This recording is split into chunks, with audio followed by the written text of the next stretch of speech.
Once, there was a boy named Liam who tried his best in everything, but no matter how hard he studied, he just couldn't seem to understand. His grades were poor, his confidence was fading, and every night he stared at his books with a heavy sigh. One rainy afternoon, Liam sat alone on the school steps, staring at his test paper covered in red marks. A kind voice broke the silence. "Looks like you're fighting a storm inside," said Professor Alder, the old philosophy teacher, with a gentle smile. "I study so much, but nothing stays in my head," Liam said, his voice trembling. "It's like my mind's full of fog."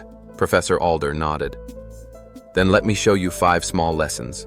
So simple, yet powerful enough to change how you learn, and maybe how you live." The first thing the professor did was take out a glass of water. He added a handful of soil and stirred it.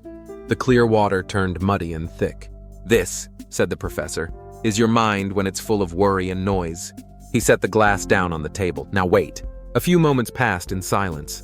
Slowly, the dirt settled to the bottom and the water became clear again.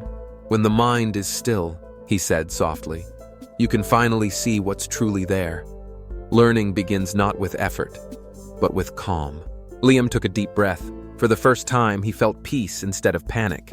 The next evening, the professor lit a small candle and placed it before Liam. The wind outside blew against the window. "Your task," said the professor, "is to keep this flame alive, only with your hands." Liam cupped his hands around the candle. The flame wavered but held. The wind grew stronger.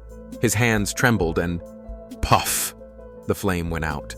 Professor Alder relit it and smiled.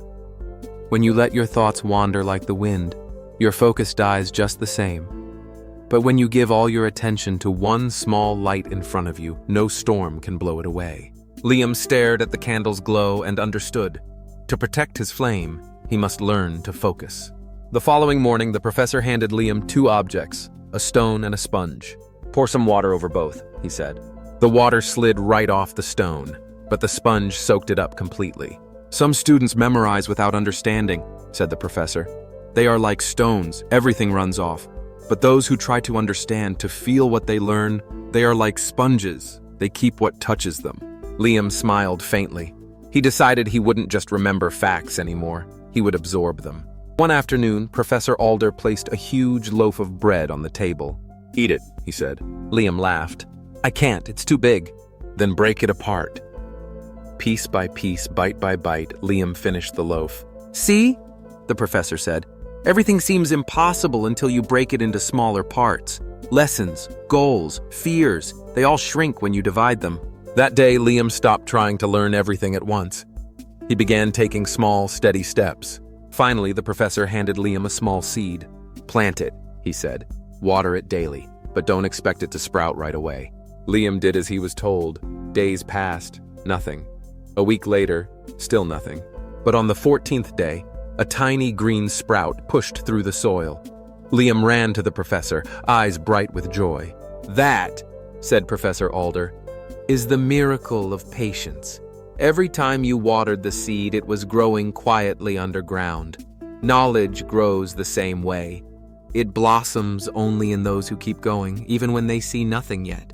Years later, Liam stood by the same window, rain falling outside. He had grown into a calm, confident young man. The books that once terrified him now filled him with curiosity. He whispered to himself, remembering the professor's words.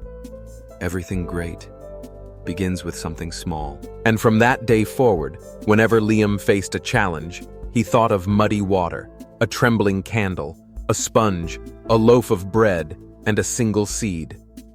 And he smiled. If this story touched your heart, remember, great change begins with a small step. Subscribe to Tiny Power Tales and IPA English Story for more inspiring stories that light up your mind and calm your